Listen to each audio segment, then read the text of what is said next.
नमस्कार, आप देख रहे हैं हमारा खास शो वर्ल्ड नाउ। इस खास शो में हम बात करेंगे दुनिया की बड़ी खबरों की। आपके साथ मैं हूं मीनाक्षी रजत। बड़ी खबरें वो जिनका सीधा असर दुनिया के हर देश पर पड़ता है। हम सिर्फ खबर ही नहीं बताते हैं बल्कि उसका पोस्टमार्टम भी करते हैं और इस बुलेटिन में हम आपको खबरों के हर पहलू से रूबरू करवाते हैं और बताएंगे कि क्या कुछ आज आपके लिए खास है। वर्ल्ड नाउ में हम आज बात करेंगे हॉर्मुज पर तकरार के बारे में। मिडिल ईस्ट की जंग अब एक ऐसे खतरनाक मोड़ पर है जहां से वापसी के रास्ते लगभग बंद हो चुके हैं। 40वें दिन जिस सीज फायर की उम्मीद ने दुनिया को थोड़ी सी राहत दी थी, आज 45वें दिन वो पूरी तरीके से चकनाचूर होने की कगार पर है।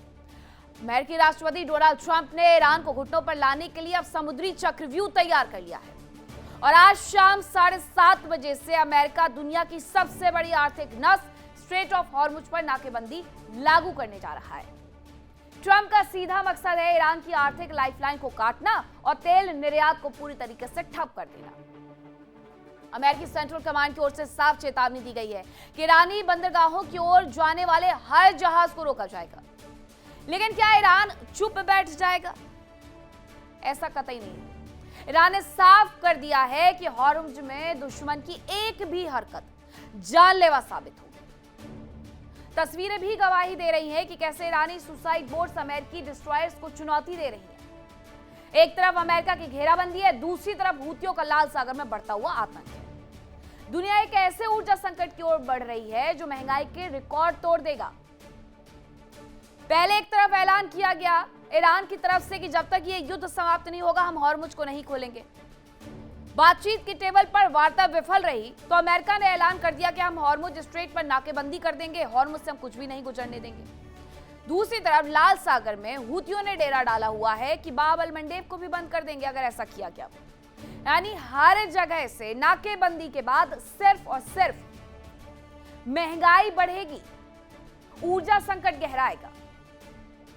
सवाल बड़ा है कि क्या ट्रंप का ये नेवल ब्लॉकेज ईरान को झुका पाएगा या फिर ये महाविनाश की शुरुआत साबित होगा। क्योंकि किसी के घर में जाकर के दुश्मन ये कह दे कि हम आपके घर के दरवाजों को लॉक करने वाले हैं, तो ये कैसे होगा? ईरान के साथ भी यही हो रहा है कि हॉर्मुज स्ट्रेट पर ईरान एक तरफ अपना दबदबा कायम करना चाह रहा था, वहां से टोल टैक्स वसूलने की तैयारी कर रहा था। दूसरी तरफ अमेरिका ने आकर के कह दिया है कि हम इस जगह को ब्लॉक करने वाले हैं, हम इस जगह को बंद करने वाले हैं। अब ईरान ये कैसे बर्दाश्त करेगा? इस जंग में ट्रंप की जिद और ईरान की अकड़ पूरी दुनिया को युद्ध की आग में झोंकने के लिए तैयार है। अब देखना यह होगा कि शाम 7:30 बजे आखिरकार होता क्या है। क्या आज की रात भारी होगी या फिर कोई शांति की राह दिखेगी? इसके बारे में हम आपको विस्तार पूर्वक जानकारी देंगे। वहीं दूसरी बड़ी खबर में वर्ल्ड नाउ में हम बात करेंगे ट्रंप की फ्रस्ट्रेशन के बारे में। क्या अमेरिकी राष्ट्रपति डोनाल्ड ट्रंप एक ऐसी नो विन सिचुएशन में फंस गए हैं जहां से निकलना अब उनके लिए लगभग नामुमकिन सा हो रहा है। मिडिल ईस्ट के रण में ट्रंप की मैक्सिमम प्रेशर नीतियां पूरी तरीके से बेअसर साबित हो रही है। ईरान के साथ वार्ता का विफल होना ट्रंप की डील मेकर वाली छवि पर सबसे बड़ा प्रहार है, क्योंकि ट्रंप ने पूरी दुनिया के सामने अपनी ये छवि बनाई हुई है कि मैं जो कहूंगा वही होगा, मैं जो शर्तें लगाऊंगा वही शर्तें मानी जाएंगी। लेकिन ईरान ने साफ आईना दिखा दिया कि वार्ता की टेबल पर आकर के लास्ट मिनट पर टू डू लिस्ट को एडिट करना ये उन्हें बर्दाश्त नहीं होगा कि आप आए बैठे और आपने 4 शर्तें और लगा दी, ये नहीं सुना जाएगा। तो ये जो अमेरिका की डोनाल्ड ट्रंप की डील मेकर वाली छवि थी उसे एक बड़ा धक्का लगा है। हालात ये है कि ट्रंप का फ्रस्ट्रेशन अब उनके हर फैसले में झलकते हुए नजर आ रहा है। एक तरफ हॉर्मुज स्ट्रेट पर नियंत्रण पाने की छटपटाहट है, दूसरी तरफ हकीकत यह है कि अमेरिका इस जंग में लगभग अकेला पड़ गया है। ब्रिटेन से लेकर के नेटो तक किसी ने भी ट्रंप की इस सैन्य सनक का साथ देने से साफ इनकार कर दिया है। घरेलू राजनीति में ट्रंप पहले से ही अपनों से घिरे हुए हैं, जहां युद्ध की आग में उनके प्रशासन के कई अधिकारी नौकरी गंवा चुके हैं और डेमोक्रेट्स उन्हें अनावश्यक युद्ध के जाल में फंसा बता रहे हैं। ईरान की युद्ध नीति और प्रॉक्सी नेटवर्क के आगे ट्रंप की सैन्य ताकत बेबस नजर आ रही है। अगर युद्ध करते हैं तो कुर्सी जाने का खतरा है, पीछे हटते हैं तो सुपर पावर की साख पर बट्टा लगेगा। ट्रंप आज उस दो राह पर हैं जहां हर कदम बर्बादी की आहट लेकर के आ सकता है। क्या यह हताशा अब एक बड़े वैश्विक विनाश का कारण बनेगी? और क्या इसी कारण ट्रंप कुछ भी कह रहे हैं और कर रहे हैं, इसके बारे में भी विस्तार पूर्वक आपको समझाएंगे। वहीं तीसरी बड़ी खबर में वर्ल्ड नाउ में हम बात करेंगे चीन और अमेरिका के बीच की स्थिति के बारे में। मिडिल ईस्ट का रण अब एक और बड़े खतरे की दहलीज पर है, जहां अमेरिका ईरान की जंग में चीन की गुप्त एंट्री ने तनाव को और ज्यादा बढ़ा दिया है। ट्रंप ने बीजिंग को दो टूक चेतावनी जारी की है कि अगर चीन ने ईरान को एयर डिफेंस सिस्टम या हथियार सप्लाई करने की हिमाकत की तो उसे 50% तक के भारी टैरिफ की कीमत चुकानी। खुफिया रिपोर्ट्स इशारा कर रही है कि चीन अब सीधे समुद्री रास्ते के बजाय रूस और कैस्पियन सागर के अदृश्य रूट से ईरान की सैन्य मदद कर रहा है। यह ट्रंप के लिए एक बड़ी चुनौती है, क्योंकि चीन ईरान के तेल का सबसे बड़ा खरीदार है और हॉर्मुज स्ट्रेट उसकी आर्थिक लाइफलाइन भी है। ट्रंप एक तरफ तो चीन को धमका रहे हैं, दूसरी तरफ उन्हें अमेरिकी तेल खरीदने का प्रलोभन देकर के अपनी चाल भी चल रहे हैं। लेकिन सवाल यह है कि क्या अमेरिका की आर्थिक घेराबंदी चीन और रूस के इस नए गठजोड़ को तोड़ पाएगी? जिस तरीके से कल चीन में रूस के विदेश मंत्री पहुंच रहे हैं, यह साफ संकेत है कि अमेरिका के खिलाफ एक नई धुरी तैयार हो रही है।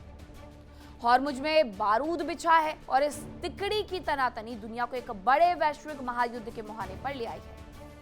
और क्या अब विश्व युद्ध होने वाला है? क्योंकि ये जो टेबल टॉक फेल हुई है, उसके बाद यही कयास लगाए जा रहे एक्सपर्ट्स ये कह रहे हैं कि ये सिर्फ और सिर्फ टाइम बाइंग की नीति थी।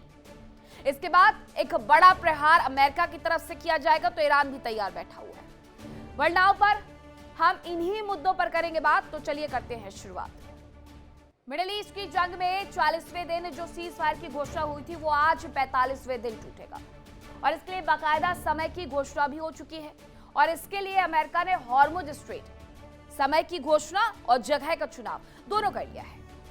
अमेरिका आज से ही हॉर्मुज स्ट्रेट पर नाकेबंदी लागू करने जा रहा है।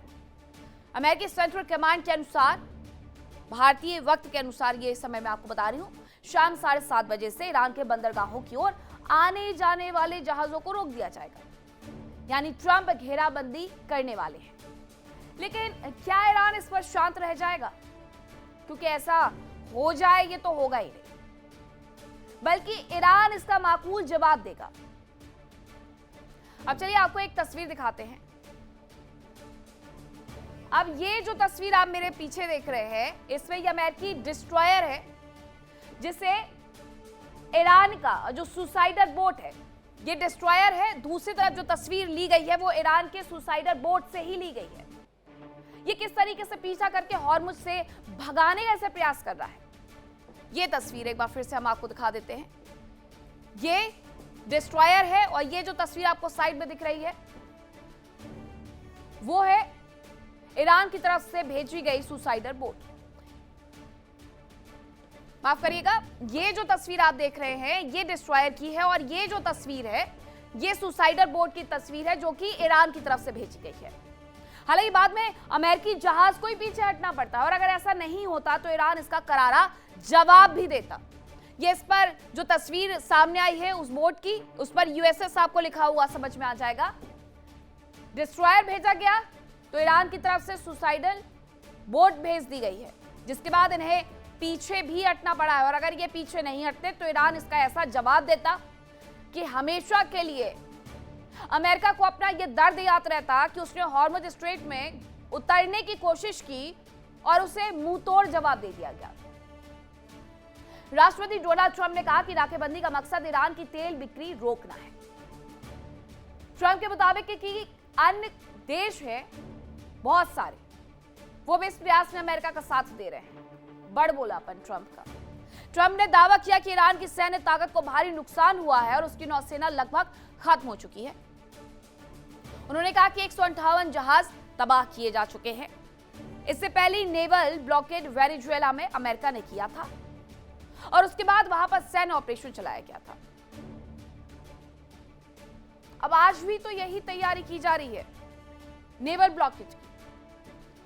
अब ये नेवल ब्लॉकेड क्यों चुना जा रहा है? ईरान की आर्थिक लाइफलाइन काटने की कोशिश की जा रही है कि हॉर्मुज स्ट्रेट, और बहुत सारी रिपोर्ट्स ये कहती है कि युद्ध की शुरुआत के साथ साथ ईरान ने उससे पहले से ज्यादा व्यापार किया है जब वो किया करता था।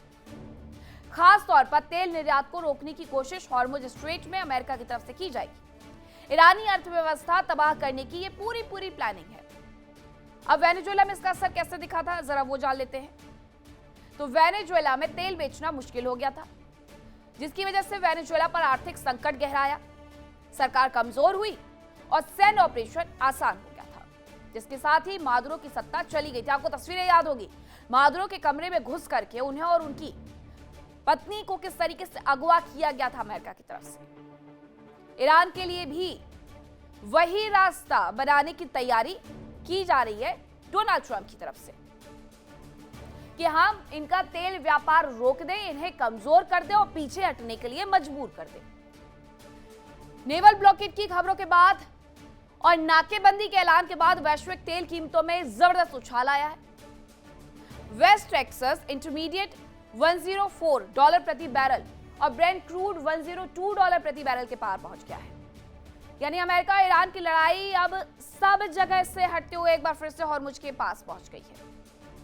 हॉर्मुज वो आर्थिक नस है जिसको दबा करके बार बार अमेरिका को धमकी देते रहा है ईरान, और अमेरिका, उसके राष्ट्रपति ट्रंप इससे तिलमिला भी जाते हैं। ऐसा लगता है कि हॉर्मुज का नाम लेते ही ट्रंप की सांसें थम जाती है। ईरान जब जब हॉर्मुज का नाम लेता था तब तब अमेरिका धमकी देता था। कभी ट्रंप कहते थे कि हम हॉर्मुज खुलवाएंगे, कभी कहते हैं हमें हॉर्मुज से कुछ लेना देना नहीं।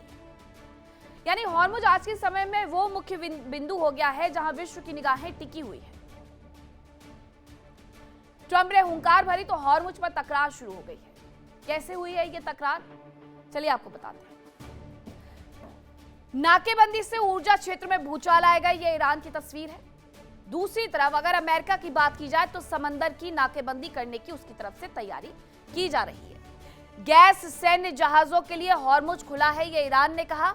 अमेरिका कह रहा है हॉर्मुज ना खुलने से पूरी दुनिया परेशान है। ईरानी नौसेना का पूरी तरीके से नियंत्रण है, ईरान का दावा है। अमेरिका कह रहा है कि हम माइन स्वीपर जहाज यहां पर पहुंचाएंगे ताकि यहां पर हम अपना कब्जा जमा सके, सैन्य जहाजों को तबाह कर देंगे, ईरान ने उसके बाद यह कहा। अमेरिका की तरफ से कहा गया कि नाकेबंदी में दूसरे देश भी हमारे साथ हैं और हमारा साथ देंगे। और इसके तुरंत बाद ब्रिटेन के पीएम कीर स्टारमर का बयान सामने आ गया कि हम अमेरिका के साथ नहीं हैं, और वो हर मुद्दे पर इसी तरीके से आगे बढ़कर के बताते रहे हैं कि ब्रिटेन अमेरिका के साथ इस युद्ध में कतई नहीं खड़ा हुआ है। हॉर्मुज स्ट्रेट पर कीर स्टारमर की तरफ से 35 देशों की अलग से मीटिंग बुला ली गई थी, जब पूरी दुनिया के सामने ट्रंप ये चिल्लाते रहे कि यूरोपीय देश, नेटो कंट्रीज हमारा साथ थे हॉर्मुज स्ट्रेट को खोलने में। और यही बात एक बार फिर से डोनाल्ड ट्रंप कह रहे हैं कि हॉर्मुज स्ट्रेट पर जो हम लगाम कसने वाले हैं नाकेबंदी की, उसमें तमाम देश हमारे साथ खड़े हुए हैं, जबकि ये सच नहीं है। अमेरिका ने ईरान के खिलाफ हॉर्मुज में समुद्री नाकेबंदी शुरू करने का ऐलान तो कर दिया है। इसकी वजह से वैश्विक तेल सप्लाई, शिपिंग और क्षेत्रीय तनाव पर बहुत बड़ा असर पड़ सकता है। अमेरिकी सेंट्रल कमांड ने ऐलान किया कि सोमवार शाम 7:30 बजे हॉर्मुज को बंद कर दिया जाएगा, और अमेरिका के इस ऐलान से दुनिया में तेल के दाम एक बार फिर से बढ़ गए हैं। मार्केट को उठा पटक के दौर से अमेरिका के इन बयानों की वजह से बहुत ज्यादा गुजरना पड़ता है। एक बयान आएगा मार्केट क्रैश, एक बयान आएगा मार्केट अप, और इस बार फिर से एक बयान ऐसा दे दिया।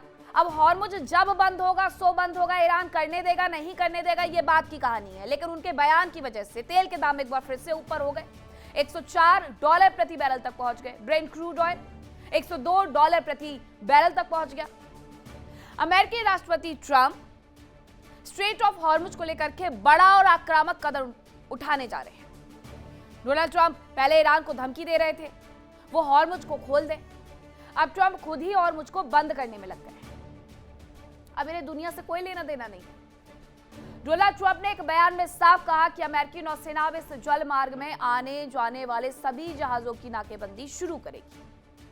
ये बयान ऐसे समय आया जब अमेरिका खुद ईरान से बार बार हॉर्मुज को बिना शर्त खोलने की मांग करता रहा है। इवन टेबल टॉक पर जाने तक उसने ये कहा, डोनाल्ड ट्रंप की तरफ से ये बयान आया कि हॉर्मुज पर हम ईरान को एक अधिकार नहीं करने देंगे, मोनोपोली नहीं करने देंगे।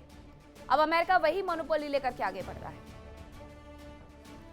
हॉर्मुज पर कैसे महाविनाश होगा, पूरी खबर क्या है वो आपको बताती हूँ कि हॉर्मुज से गुजरने वाले जहाजों को यूएस आर्मी रोकेगी, ये उसकी तैयारी है। ईरानी पोर्ट में आने जाने वाले जहाजों को वो रोकेगी। सभी देशों के जहाज को अमेरिकी सेना रोक देगी। अब जो ईरान की तरफ से कुछ देशों को रियायत बढ़ती जा रही थी, वो पूरी तरीके से खत्म मान करके चलिए, और उसमें अमेरिका का खुद का भी तो फायदा है। हॉर्मुज स्ट्रेट को बंद करो, अमेरिका से तेल और गैस का व्यापार शुरू करो, जो कि महंगा, खर्चीला और लंबे दिन तक चलने वाला हो। गैर ईरानी बंदरगाहों से गुजरने वाले जहाजों पर अमेरिका रोक लगा सकता है। इसके पीछे की वजह यह है कि ईरान की अर्थव्यवस्था पर प्रेशर डाला जाए, ईरान के तेल निर्यात को पूरी तरीके से बाधित कर दिया जाए, हॉर्मुज पर ईरानी टैक्स वसूली को रोका जाए।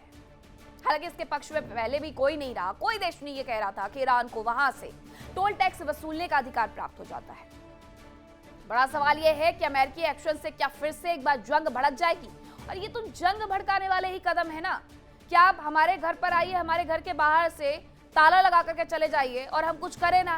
तो ऐसा ही तो ईरान के साथ है कि हॉर्मुज स्ट्रेट तक आइए, हॉर्मुज स्ट्रेट पर नाकेबंदी करिए और ईरान कुछ करे ही ना। तो ये तो अमेरिका एक्शन और जंग भड़काने की तैयारी कर रहा है। ईरान कैसे जवाब देगा अमेरिका को, ये जरा देखना होगा। और कौन कौन से देश अमेरिका का साथ देंगे, ये भी बड़ा सवाल है, क्योंकि अमेरिका तो ये कह रहा है कि हमारे साथ बहुत सारे देश है। ब्रिटेन एक तरफ अलग इनकार करते हुए नजर आ रहा है। लेकिन अगर हॉर्मुज बंद हुआ तो इसका असर व्यापक पड़ने वाला है।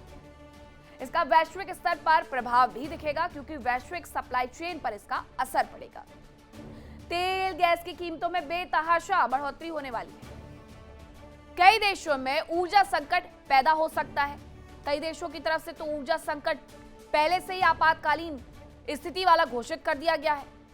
वो भी तब जब ईरान ये कह रहा है कि कुछ देशों के जहाज जा सकते हैं, कुछ देशों के नहीं जा सकते।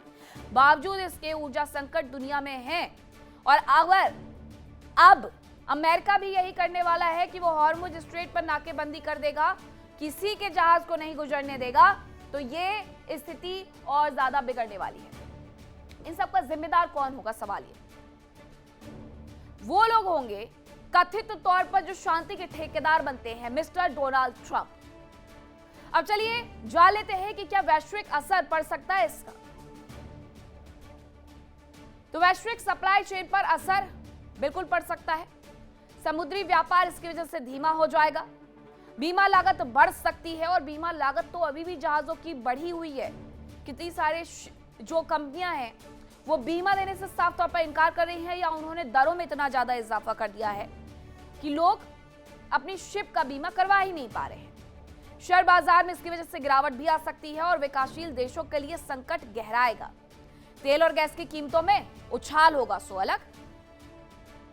हालांकि ईरान ने हाल ही में एक मैप जारी किया। ईरान ने मैप के माध्यम से बताया कि अब सारे जहाज किस रास्ते से गुजरते हैं और किस रास्ते से ये जहाज गुजरेंगे। ईरान ने बताया कि पहले वाले रास्ते अब बंद है, और उसकी सीधी सी जो वजह है वो ये है कि वहां पर माइंस बिछी हुई है। और माइंस बिछाने के बाद खुद ईरान भूल गया है कि उनकी लोकेशन क्या थी। दुनिया भर के लिए इन तीन देशों ने बवाल खड़ा कर दिया। अब आपको बताते हैं कि हॉर्मुज में ईरान ने कितनी समुद्री माइंस बिछाई और किस तरीके से इलाके के लिए इसे और ज्यादा खतरनाक बना दिया गया। पहले ये जरा आप मैप देख लीजिए। माइंस बिछा दी गई है इस पूरी जगह पर। इतनी सारी माइंस बिछाई गई हैं, 6000, जिसके बाद आधी को लोकेट करना ईरान भूल गया है।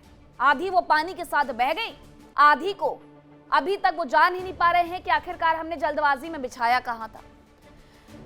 अब इसमें आप जरा ये समझिएगा पहले कहां से जहाज गुजरते थे, क्योंकि इनकी तरफ से एक ऑप्शनल रूट दिया गया। इन्होंने वो पुराना वाला हॉर्मुज का रूट नहीं खोला, बल्कि उसके साइड का रूट दिया गया। पहले जहाज इस मार्ग से होकर के गुजरते थे कुछ इस तरीके से, अब इसे थोड़ा और बढ़ा करके बताया गया है कि अब यहाँ लाकर आइलैंड होकर के जहाज गुजरेंगे। और इसके पीछे की वजह यही है कि यहाँ पर जो माइंस बिछाई गई थी, आधी से वो पानी के साथ बह गई हैं, और आधे से ज्यादा माइंस ऐसी हैं जिसके बारे में ईरान भूल चुका है। कितनी यहाँ पर जो समुद्री माइंस है वो बिछाई गई है, जरा वो जान लीजिए। 1, 2, 3 नहीं, बल्कि 6000 समुद्री माइंस इनकी तरफ से बिछा दी गई हैं ईरान ने हॉर्मुज के अंदर। आप जरा सोचिएगा, पता नहीं ईरान ने क्या सोच करके ये तैयारियां की, जबकि ईरान ये बहुत अच्छे से जानता था कि आने वाले वक्त में उससे हॉर्मुज स्ट्रेट को खोलना होगा। बावजूद उसके इसने इस तरीके से तैयारी की कि हॉर्मुज के अंदर 6000 समुद्री माइंस बिछा दी और ये माइंस समुद्र की सतह से नीचे छिपी हुई हैं। रडार और सामान्य स्कैन से इन्हें पकड़ना बेहद मुश्किल हो गया है, इसलिए ये ट्रैक नहीं हो पा रही है। और ये तेल टैंकर के लिए सबसे बड़ा खतरा है, कब किस तेल टैंकर से टकरा जाए और ब्लास्ट हो जाए। सिर्फ हॉर्मुज ही नहीं बल्कि पूरे रीजन में इन्होंने माइंस बिछा दी है, ऐसी आशंका है। तेहरान के पास सुरंगों को, इन माइंस को हटाने की कोई क्षमता नहीं है, वो इतने कैपेबल ही नहीं है। बिछा के चले गए, बारूद लगा के चले गए, लेकिन कैपेबिलिटी शून्य उसे हटाने की। और दुनिया का 20% तेल जब इसी रास्ते से गुजरता है तो आशंका और ज्यादा बढ़ जाती है कि अगर कभी इन समुद्री माइंस से कोई जहाज टकरा गया तो उसके बाद आगे क्या। हॉर्मुज स्ट्रेट से ऐसी ऐसी तस्वीरें आने वाली है ना कि ये जो बह बह करके माइंस इधर उधर गई हैं, उसके बाद स्थिति बद से बदतर हो जाएगी। हॉर्मुज स्ट्रेट में घेराबंदी या नाकेबंदी से वैश्विक तेल आपूर्ति ठप हो सकती है, पेट्रोल डीजल की कीमतें आसमान छू सकती हैं और ये हमारे देश भारत समेत दुनिया भर में भयंकर महंगाई लाएगा। डॉलर की दुनिया में बोलबाला बढ़ सकता है और यही तो है मेक अमेरिका ग्रेट अगेन, जहां डॉलर की कीमतों में इजाफा हो, मार्केट अमेरिका के हिसाब से चले, पूरे दुनिया भर में महंगाई अमेरिका फैला दे, दुनिया भर में बेरोजगारी फैला दे। यही है मेक अमेरिका ग्रेट अगेन। अपने देश को ग्रेट नहीं बनाना है, बल्कि जो देश ग्रेट बन रहे हैं उन्हें नीचे लेकर के आना है, तब जाकर के मेक अमेरिका ग्रेट अगेन होगा। समुद्री व्यापार मार्गों में युद्ध जैसी स्थिति इसकी वजह से पैदा हो सकती है और हो सकता है कि चीन और अमेरिका सीधे तौर पर टकरा जाए, क्योंकि ईरानी तेल से ज्यादा फायदा चीन को ही होता है।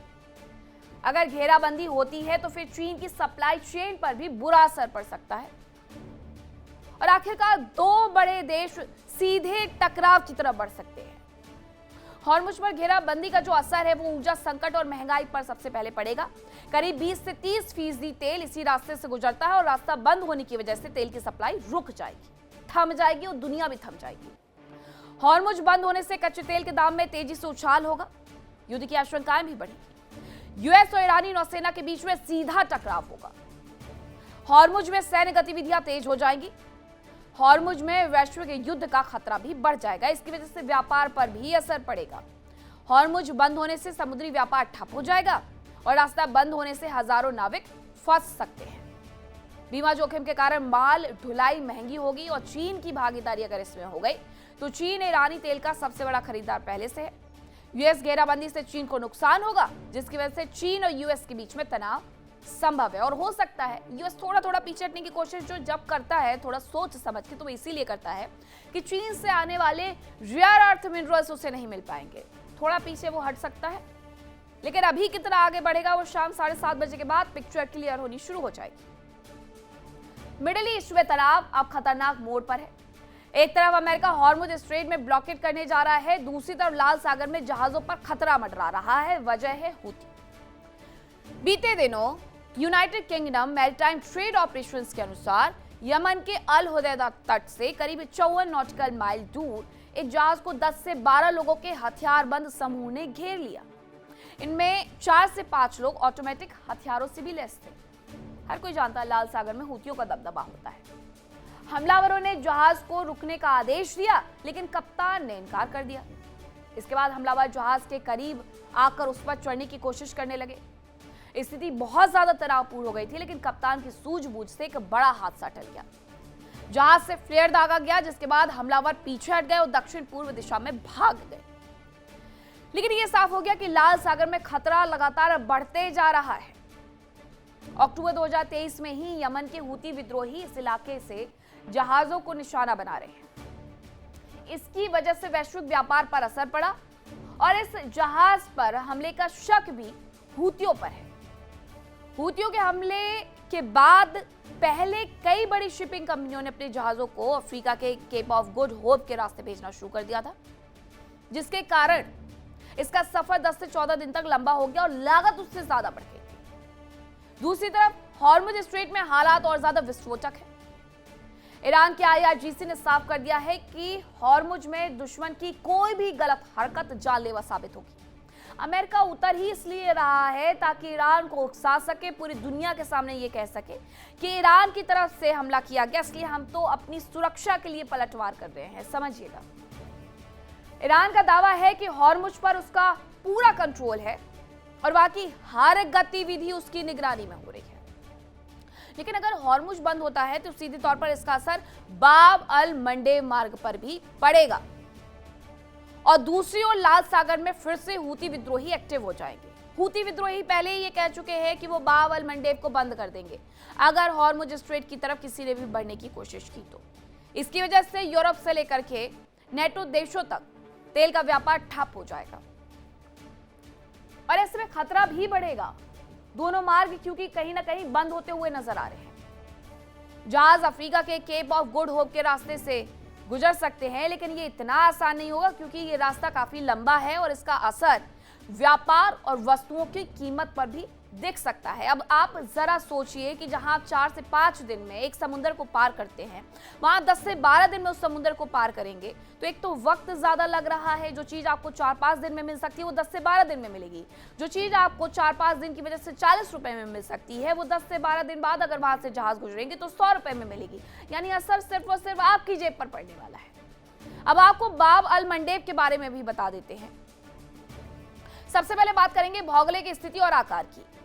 यमन और जिबूती इरिट्रिया के बीच में ये स्थित है।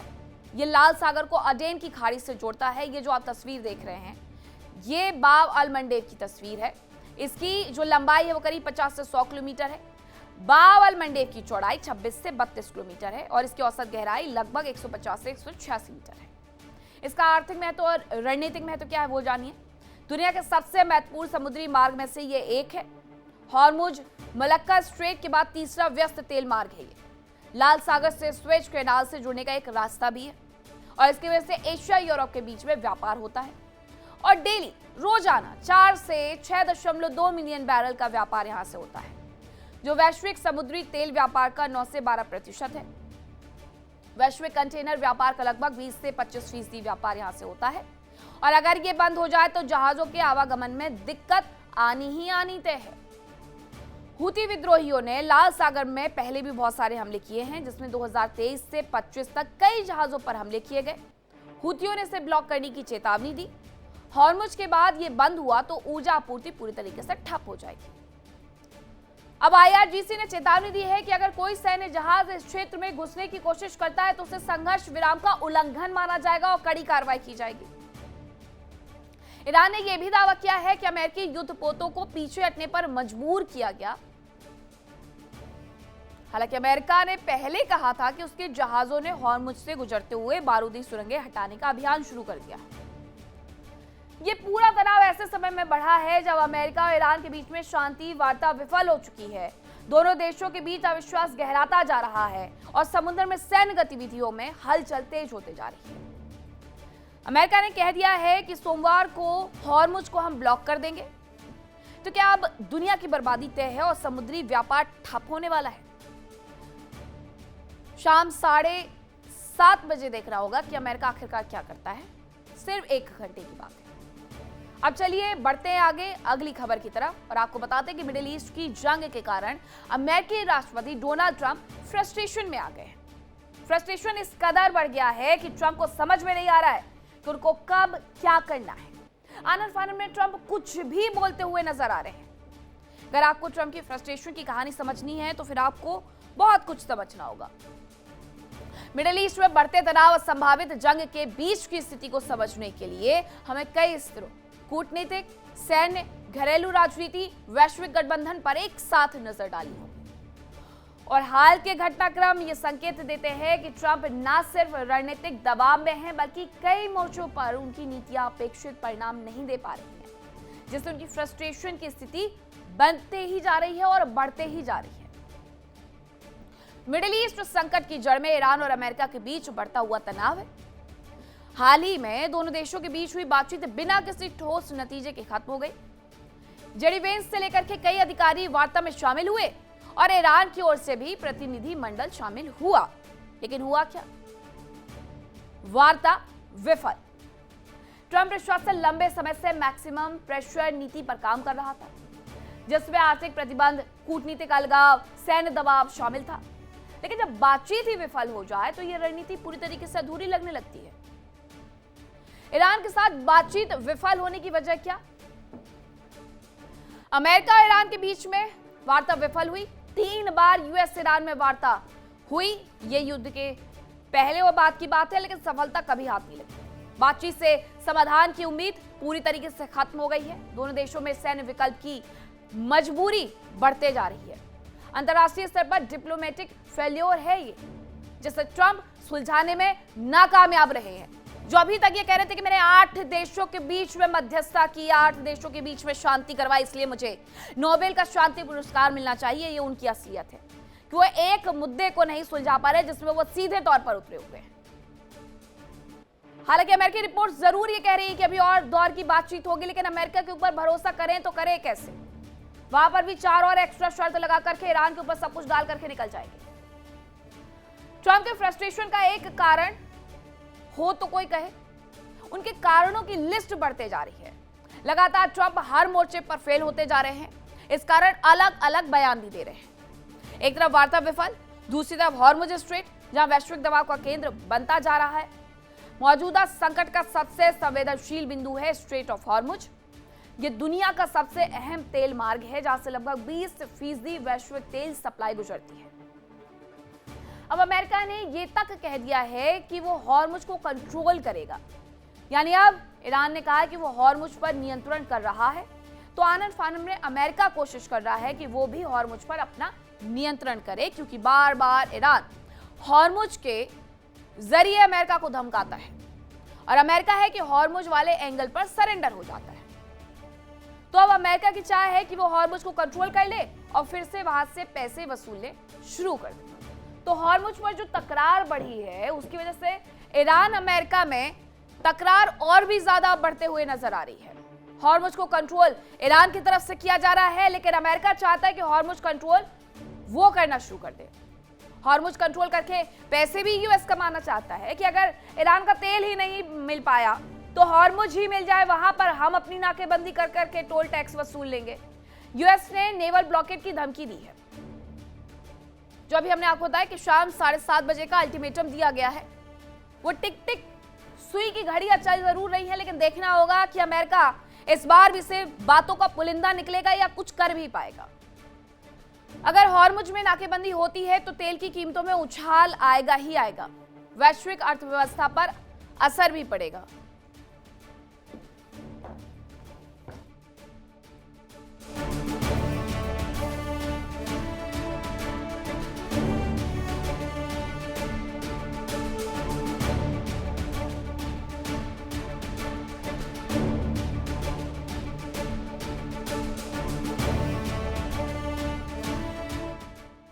और अमेरिका पर जिम्मेदार सुपर पावर होने का जो प्रेशर है वो और ज्यादा बढ़ जाएगा। हाल ही में ट्रंप ने इस इलाके में सैन्य सक्रियता को बढ़ाया, लेकिन समस्या ये है कि पूरी तरह नाकेबंदी करना आसान नहीं होगा। ईरान की जवाबी रणनीति, माइंस, ड्रोन, छोटी नौकाएं बेहद प्रभावी हो सकती है और फ्रस्ट्रेशन में ट्रंप क्या क्या करेंगे कुछ कहा नहीं जा सकता। इस जटिलता ने ट्रंप की रणनीति को कमजोर और अनिश्चित बना दिया है। ट्रंप की रणनीति पर पानी फेरने में ईरान कोई कोर कसर नहीं छोड़ने वाला है। ईरान और IRGC की तैयारी इसको लेकर के खास है। खबर है कि आज की रात कयामत की रात होने वाली है। जैसे ही ईरान की ओर अमेरिकी जहाज बढ़ेंगे, तकरार तेजी से बढ़ने वाली है और फिर से मिसाइलें गरजने लगेगी। ट्रंप के फ्रस्ट्रेशन का एक कारण यह भी है कि सहयोगियों का साथ उसे नहीं मिल रहा है और ट्रंप के लिए एक बड़ी निराशा और हताशा है ये। ट्रंप को लगा कि जब ईरान के साथ वो जंग लड़ना शुरू करेगा तो सभी सहयोगी देश उसका साथ देंगे, लेकिन ऐसा हुआ नहीं। अमेरिका अकेले पड़ गया। इजराइल ने जो पहले आक्रामकता दिखाई, बाद में वो भी हमले कम करना शुरू कर दिया। यानी जंग को अमेरिका बनाम ईरान करा दिया गया और इजराइल दूसरी तरफ हिजबुल्लाह से जाकर के उलझ गया कि अमेरिका तो यहां देख ही लेगा नुकसान, तो क्योंकि अमेरिका का भी हो रहा है तो जवाब तो अमेरिका भी देगा। दूसरी तरफ जिन पड़ोसी देशों ने अमेरिकी सैन्य बेस बनाए हुए हैं, अमेरिका को इजाजत दी है कि सैन्य एयरबेस आप बना लो, वहां पर ईरान ने हमला कर दिया, लेकिन बदले में उन देशों ने पलटवार बिल्कुल नहीं किया। इसके अलावा अन्य कुछ देशों से जो उम्मीद थी वो देश भी साथ में नहीं आए हैं, तो सहयोगियों का कोई साथ डोनाल्ड ट्रंप को नहीं मिला। जंग में ट्रंप को सहयोगियों का साथ नहीं मिलने की वजह से वो अकेले पड़ गए हैं। स्ट्रेट ऑफ हॉर्मुज खुलवाने के लिए कोई उनके साथ नहीं है। ब्रिटेन, चीन, साउथ कोरिया ने इनकार कर दिया। नेटो ने जंग में भाग लेने से इनकार कर दिया। यूरोप ने कहा यह उनकी जंग नहीं है और ट्रंप के सहयोगियों ने जंग में आने से इनकार किया तो उनका फ्रस्ट्रेशन नेक्स्ट लेवल पहुंच गया। ट्रंप की सबसे बड़ी परेशानी यह है कि उनके पारंपरिक सहयोगी पूरी तरीके से साथ नहीं आ रहे। यूनाइटेड किंगडम ने खुलकर के सैन्य कार्रवाई में शामिल होने से दूरी बना ली और कीर स्टारमर ने खुलकर के बयान दिया कि ये लड़ाई हमारी नहीं है, हम अमेरिका के साथ नहीं खड़े हैं, हम अपने एयरबेस का इस्तेमाल अमेरिका को नहीं करने देंगे। ऑस्ट्रेलिया ने भी सतर्क रुख अपनाया है और कहा कि हम जंग में नहीं आने वाले हैं। यूरोप के कई देश तनाव कम करने की बातें कर रहे हैं, यानी कुल मिलाकर के कहे तो ट्रंप अकेले पड़ गए हैं और इस जंग में यह भी दिखा कि अमेरिका अकेला हो गया है। ट्रंप का ग्लोबल लीडरशिप नैरेटिव कमजोर हुआ है। सैन्य कार्रवाई का राजनीतिक जोखिम बढ़ गया है और इसी वजह से ट्रंप की स्थिति और भी ज्यादा कमजोर होती जा रही है। ये वही स्थिति है जहां ट्रंप की फ्रस्ट्रेशन सबसे ज्यादा दिखती है, क्योंकि उनकी रणनीति मल्टीनेशनल सपोर्ट पर निर्भर थी। उन्हें लगा था कि अमेरिका उतरेगा तो पीछे से यूरोप आएगा, उसके बाद नेटो भी आएगा।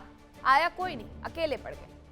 ट्रंप की फ्रस्ट्रेशन का एक कारण यह भी है कि वो अपने घरेलू मोर्चों पर पूरी तरीके से घिरे हुए नजर आ रहे हैं। ट्रंप को राजनीतिक स्तर पर चोट मिल रही है। कई सांसद ट्रंप की नीतियों से नाराज हैं और उनसे इस्तीफा मांग रहे हैं और उनके पार्टी के लोग भी इस्तीफा मांग रहे हैं। कई अधिकारियों को ट्रंप प्रशासन ने फायर तक कर दिया।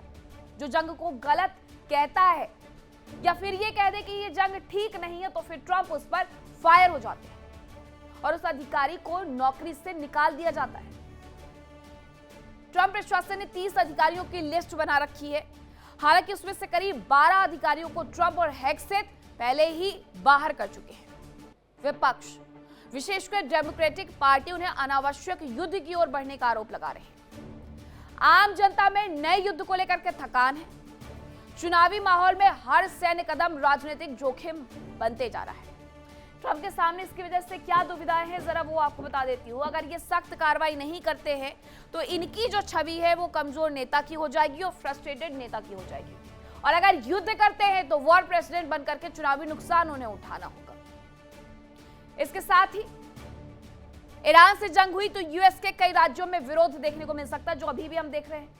महंगाई की मार अलग देखने को मिल रही है और डॉलर को नुकसान भी पहुंच रहा है। सैन्य नुकसान अलग हो रहा है और सुपर पावर की साख पर सबसे बड़ा बट्टा लगाया गया डोनाल्ड ट्रंप की तरफ से। ट्रंप की फ्रस्ट्रेशन के कारण उनके पास सैन्य विकल्प की सीमाएं कम होती जा रही हैं। ये ठीक है और सच भी है कि अमेरिका दुनिया की सबसे ताकतवर सैन्य शक्ति है, लेकिन ईरान के खिलाफ युद्ध बिल्कुल आसान नहीं है, क्योंकि इसके पीछे कारण कुछ और है। ईरान के पास युद्ध करने की ताकत है, असीमित ताकत है, क्योंकि ईरान के पास कितनी बैलिस्टिक मिसाइल है, कितनी सैन्य ताकत है, उसको कहां से मदद मिल रही है, इसके बारे में पूरी दुनिया को नहीं आइडिया है, पूरी दुनिया नहीं जानती है। ईरान अपनी ज्यादातर जानकारी क्योंकि गोपनीय रखता है। ईरान के पास अपनी क्षेत्रीय नेटवर्क है, प्रॉक्सीज है, हिजबुल्लाह, मिलिशिया ईरान के समर्थन में, जो कि जंग करने के लिए हर वक्त तैयार रहते हैं और कर भी रहे हैं। लेकिन ट्रंप और अमेरिका के खिलाफ दुनिया भर में हमले हो रहे हैं और ये इन्हीं प्रॉक्सी ग्रुप्स की तरफ से किए जा रहे हैं जो ईरान के समर्थन है। मिडिल ईस्ट और खाड़ी में रणनीतिक पकड़ जोरदार है इनकी, लेकिन अगर युद्ध होता है तो अमेरिका को इसकी वजह से और भी ज्यादा नुकसान फिर से उठाना होगा। 40 दिन तक लड़े, 40वां मनाया, शांति पर गए, लेकिन शांति वार्ता फुस हुई। अब इसके बाद कभी भी वापस से जंग में उतर जाएंगे। युद्ध हुआ तो जंग में अमेरिका अब लंबा फंसने वाला है। अमेरिका के लिए यह लंबा और महंगा साबित हो सकता है। यह बिल्कुल जो स्थिति है वो इराक, अफगानिस्तान जैसी हो सकती है। अमेरिकी सैनिकों और ठिकानों पर इसकी वजह से खतरा और बढ़ेगा तो ट्रंप की कुर्सी जंग के कारण जा सकती है मिड टर्म इलेक्शन में।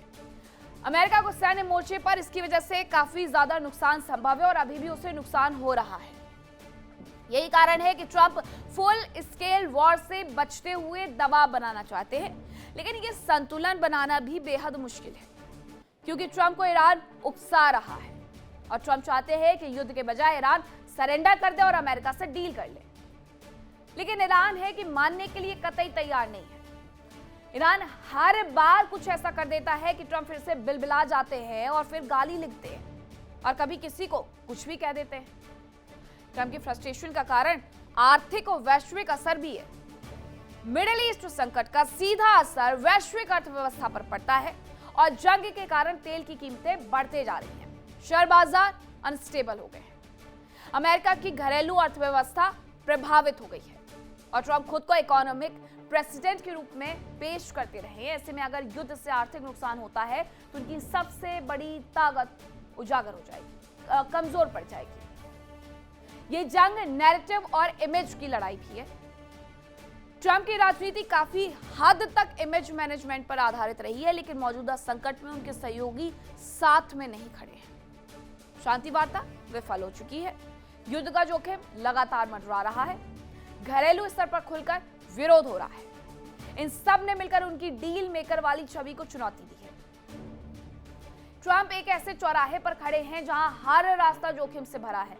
ना तो वे पूरी तरीके से पीछे हट सकते और ना ही खुलकर के युद्ध में उतर सकते हैं। यही है नो विन सिचुएशन, उनकी हताशा की सबसे बड़ी वजह। और आने वाले समय में यह देखना अहम होगा कि ट्रंप क्या कूटनीति की ओर लौटते हैं या फिर सीमित सैन्य कार्रवाई करते हैं या फिर दबाव की राजनीति को और ज्यादा तेज करते हैं। आज शाम 7:30 बजे की जो धमकी दी गई है वो भी इसी का एक पार्ट है। अब देखना होगा कि आगे होता है क्या। चलिए आगे बढ़ते हैं तीसरी खबर की तरफ और आपको बताते हैं अमेरिका और ईरान में अब लग रहा है कि चीन की शायद एंट्री हो सकती है, क्योंकि लगातार ट्रंप चीन को कभी डायरेक्ट तो कभी इनडायरेक्ट तौर पर कोसते रहते हैं। अब हाल ही में ट्रंप ने कहा कि अगर ईरान को कोई भी देश हथियार देता है तो उसके लिए यह बुरा साबित हो सकता है, और खास तौर पर वो चीन को लेकर के ही ये कह रहे थे। जंग का दायरा इस तरह भी बढ़ रहा है क्योंकि हाल ही में खबरों से पुष्टि हुई कि ईरान को चीन मदद कर रहा है। अमेरिकी राष्ट्रपति ट्रंप ने चीन को कड़ी चेतावनी जारी की क्योंकि खुफिया रिपोर्ट्स में कहा गया कि बीजिंग ईरान को एयर डिफेंस सिस्टम भेजने की तैयारी कर रहा है और चीन ईरान को सैन्य मदद भी कर रहा है। दोनों शक्तियां नाम मात्र के लिए युद्ध विराम का समर्थन करती हैं। अब ये ट्रंप की चेतावनी तब आई जब हाल ही में कुछ दिनों में ट्रंप बीजिंग का दौरा करने वाले हैं। ट्रंप ने कहा कि अगर चीन ऐसा करता है तो चीन को बड़ी समस्याओं का सामना करना पड़ेगा। ट्रंप ने जो चीन को धमकी दी वो जरा आपको बताते हैं। ट्रंप ने चीन को सीधे तौर पर धमकी दी। सीधे तौर पर धमकी देते हुए कहा गया कि ईरान को चीन एयर डिफेंस सिस्टम दे रहा है। ये ट्रंप की तरफ से आरोप लग गए और इसका भुगतान चीन को करना होगा। चीन को समस्याओं का सामना करना होगा और सीधे सीधे जो ईरान को हथियार देगा, गोला बारूद देगा, उस पर अमेरिका 50% का टैक्स लगाएगा। ये उनकी तरफ से अलग कह दिया गया है। अमेरिकी राष्ट्रपति ट्रंप ने ईरान जंग के बीच चीन को निशाना बनाते हुए एक नया मोर्चा खोला। ट्रंप ने कहा कि अगर चीन ईरान को हथियार सप्लाई करते हुए पाया गया तो उसे 50% तक का भारी भरकम टैरिफ देना पड़ सकता है। इसके साथ ही ट्रंप ने एक प्रस्ताव और रखा, अमेरिका से सस्ता तेल या फिर खरीद लिया जाए। एक इंटरव्यू में ट्रंप का बयान ऐसे वक्त में सामने आया जब अमेरिका ईरान वार्ता विफल होने और वॉशिंगटन द्वारा हॉर्मुज स्ट्रेट को नाकेबंदी की ओर बढ़ने के फैसले के बाद तनाव पहले से ही काफी बढ़ा है। चीन की ओर से ईरान की सैन्य मदद करने से जुड़े सवाल पर ट्रंप ने कहा इसके परिणाम तत्काल और गंभीर होंगे। मुझे शक है कि वे ऐसा करेंगे और अगर हमने उन्हें ऐसा करते हुए पकड़ लिया तो उन पर 50% का टैरिफ लगेगा, जो कि सचमुच एक बहुत बड़ी रकम है। यानी कि ट्रंप को शक है कि चीन ईरान को सैन्य मदद कर रहा है। अब चलिए आपको समझाते हैं कि किस तरीके से चीन ईरान को हथियार भेजता है और इसकी खबर दुनिया तक को नहीं लगती है। चीन अपने समुद्री मार्गों के माध्यम से हथियार नहीं भेजता है, बल्कि वो चीन हथियार और रक्षा प्रणाली रूस को भेजता है। रूस कैस्पियन सागर के जरिए ईरान को भेजता है। इसी कारण अमेरिका का हर बार फेल हो जाता है। इसी रास्ते से रूस भी ईरान की मदद कर रहा है और इसकी भनक आसपास के देशों को भी नहीं लग रही है। और शायद ही हो, क्योंकि इस मैप को जरा हम आपको समझाने की कोशिश करते हैं कि ये आखिरकार पूरा व्यापार होता कैसे है। हथियार की जो सप्लाई चेन है वो कुछ इस तरीके से है। ईरान को जो हथियार पहुंचाने हैं, सबसे पहले वो चीन के पास, चीन जो पहुंचाना चाहता है, चीन पहले वो रूस को देता है। डायरेक्ट ये भेजा नहीं जाता है, बल्कि ये रूस को देगा और उसके बाद ये जो पूरी हथियार प्रणाली है वो कैस्पियन सागर के माध्यम से होती हुई ईरान को पहुंचा दी जाती है। चीन ईरान को हथियार इस तरीके से भेजता है और पूरी दुनिया को इसके बारे में कोई भनक नहीं है। चीन अपने समुद्री मार्गों के माध्यम से हथियार बिल्कुल नहीं भेजता, वो ऐसी गलती नहीं करना चाहता है, बल्कि वो पहले चीन में हथियार और रक्षा प्रणाली रूस को भेज देगा, रूस कैस्पियन सागर के माध्यम से ईरान को भेज देगा, अमेरिका इसी वजह से फेल हो जाता है और इस तरीके से वो सब कुछ ईरान तक पहुंच जाता है। तो ये स्थिति बनी हुई है चीन को लेकर के। अमेरिका की तरफ से ये कह दिया गया 50% का एक्स्ट्रा टैरिफ लगेगा, लेकिन क्या चीन रुक जाएगा, ये बड़ा सवाल है, या फिर इस पूरे युद्ध में चीन और अमेरिका आमने सामने टकराने वाला है 50% वाले टैरिफ के मुद्दे पर। तो ये थी खबरें आज की वर्ल्ड नाउ में। फिलहाल वक्त है छोटे से ब्रेक का, कहीं मत जाएगा, खबरों का सिलसिला लगातार जारी है। इंडिया डेली अब आपके स्मार्ट टीवी पर भी मौजूद है। इंडिया डेली 24/7 अब इन सभी प्लेटफॉर्म पर लाइव देखें।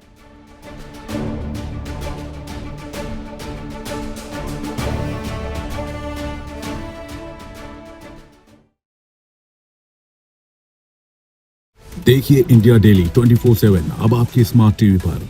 इंडिया डेली मौजूद है सभी डिजिटल प्लेटफॉर्म पर लाइव और लगातार। इंडिया डेली 24/7 हर दिन राष्ट्र को समर्पित।